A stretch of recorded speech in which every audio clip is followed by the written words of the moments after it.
자, 여러분, 이런 질문 한번 던져볼게요. 교묘하게, 정말 티 안 나게 숨어드는 해커를 어떻게 잡을 수 있을까요? 특히 이게 뭐랄까, 한 방에 쾅 하고 터지는 공격이 아니라 아주 조금씩 여러 단계에 걸쳐서 스며드는 그런 침입이라면 말이에요. 어쩌면 그 해답이 바로 기억을 가진 AI에 있을지도 모릅니다. 오늘 우리가 함께 파헤쳐볼 이야기는요, 바로 우리가 가장 중요한 사회 기반 시설을 지키는 새로운 보안 패러다임에 대한 겁니다. 기존 방식으로는 그냥 스르륵 지나쳐버리기 쉬운 그런 지능적인 공격들을 과연 어떻게 막아낼 수 있는지 그 아주 혁신적인 방법을 한번 같이 살펴보시죠. 네, 오늘 이야기는 크게 5부분으로 나눠볼 수 있겠네요. 먼저 보안 담당자들이 어떤 딜레마에 빠져 있는지부터 시작해서요. AI한테 어떻게 기억이라는 아주 특별한 능력을 심어주는지 알아볼 거예요.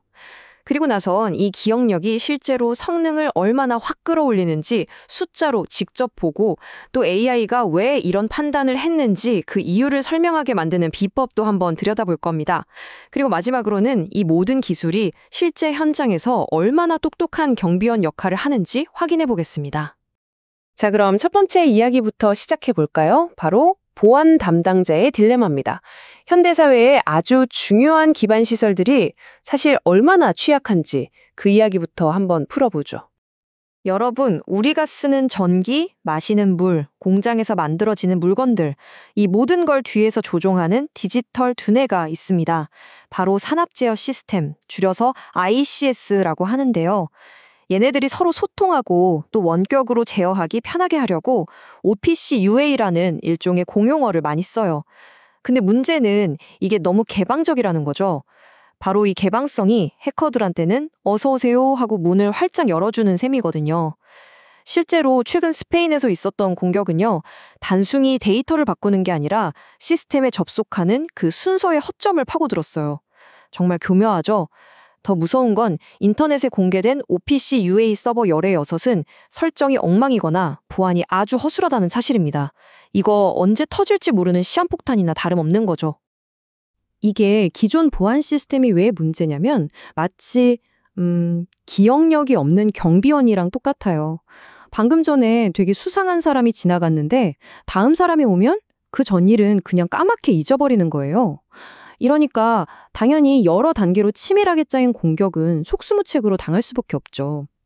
자, 그런데 만약에 모든 걸 똑똑히 기억하는 아주 꼼꼼한 경비원이 있다면 어떨까요? 개별 사건이 아니라 사건들이 일어나는 순서, 그 패턴을 보면서 뭔가 이상한 낌새를 알아채는 거죠. 바로 이 기억력, 이게 바로 교묘한 공격을 막아내는 핵심 열쇠입니다. 좋아요. 그럼 AI한테 어떻게 기억력을 심어줄 수 있을까요? 자, 두 번째 파트입니다. 바로 하이브리드 보안 프레임워크를 소개해 드릴게요. 그 해법의 핵심, 바로 마르코프 연쇄라는 기술입니다. 이름은 좀 어려워 보이죠? 근데 원리는 생각보다 간단해요. 뭐냐면 다음에 무슨 일이 일어날지 예측할 때 아주 먼 과거까지 다 기억하는 게 아니라 딱 바로 직전에 무슨 일이 있었나? 이것만 기억하는 거예요. 우리가 대화할 때 상대방이 방금 전에 한 말을 듣고 다음 말을 하잖아요. 그거랑 똑같아요. 시스템에 아주 효율적인 단기 기억을 만들어주는 기술인 셈이죠. 자, 그럼 이 똑똑한 시스템이 어떻게 돌아가는지 한번 볼까요? 딱 4단계입니다. 첫째, 마르코프 모듈이 평소의 시스템이 어떻게 작동하는지 그 정상적인 순서를 악보 외우듯이 쫙 학습해요. 둘째, 머신러닝 탐지기는 데이터의 양이나 종류 같은 통계적인 정보들을 아주 예리하게 분석하고 있죠. 그리고 셋째, 여기가 진짜 중요한데요. 바로 융합입니다. 마르코프 모듈이 보니까 이 순서 좀 이상한데? 하고 점수를 매겨요. 이 기억 점수를 머신러닝 모델한테 살짝 알려주는 거죠. 그럼 마지막으로 이 2가지 정보를 합쳐서 순서도 보고 통계도 보는 아주 종합적인 최종 위협 점수를 딱 내놓는 겁니다. 자, 이제 세 번째 파트로 넘어가 보겠습니다. 이론은 알겠는데, 그래서 실제로 이 기억력이라는 게 성능을 얼마나 좋게 만들었을까요? 한번 테스트 결과를 직접 보시죠. 와, 그냥 기억력 하나 추가했을 뿐인데 결과가 정말 놀랍습니다. 시스템의 종합 성능을 나타내는 F1 점수가 무려 2.27%나 올랐어요. 에이, 2.27%가 뭐 그리 대단하냐고요? 천만에요. 이 사이버 보안 세계에서는요, 이 소수점 아래의 작은 차이가 실제 발전소를 지키느냐, 아니면 공격에 뚫리느냐를 가를 수 있는 정말 어마어마한 차이입니다. 정밀도도 볼까요? 2.33%가 올랐습니다. 이게 무슨 뜻이냐면 AI가 저기 위험해요 하고 경보를 울렸을 때 이게 진짜 위험일 확률이 더 높아졌다는 거예요. 양치기 소년이 아니게 된 거죠. 덕분에 보안 담당자들은 쓸데없는 가짜 경보에 시간 낭비 안 하고 진짜 위협에만 딱 집중할 수 있게 되는 겁니다. 그리고 어쩌면 가장 중요할 수 있는 재현율. 이건 무려 3.02%나 좋아졌어요. 이건 뭐냐면요. 진짜 해커가 슬쩍 들어왔을 때 놓치지 않고 잡아낼 확률이 그만큼 더 높아졌다는 뜻입니다. 자, 정리해볼까요? 경보는 더 정확해지고 놓치는 공격은 더 줄어들고 와, 이 두 마리 토끼를 한 번에 잡은 거잖아요. 정말 대단한 결과죠. 이 그래프를 보시면 그 효과가 한눈에 딱 들어오죠. 왼쪽이 기억력이 없을 때의 점수고 오른쪽이 기억력을 추가했을 때 점수입니다. 0.986에서 0.993으로 확 뛰었죠. 여기서 재밌는 건 2차 순서 기억력을 썼다는 건데 이게 뭐냐면 바로 직전일만 기억하는 게 아니라 그 전일까지, 그러니까 2단계 전까지 기억했다는 뜻이에요. 이 정도 기억력이 가장 효율이 좋았다는 걸 보여주는 거죠. 자, 그런데 AI가 아무리 똑똑해도 우리가 믿을 수 없으면 소용없겠죠? 네 번째 이야기입니다. 왜를 설명하는 것.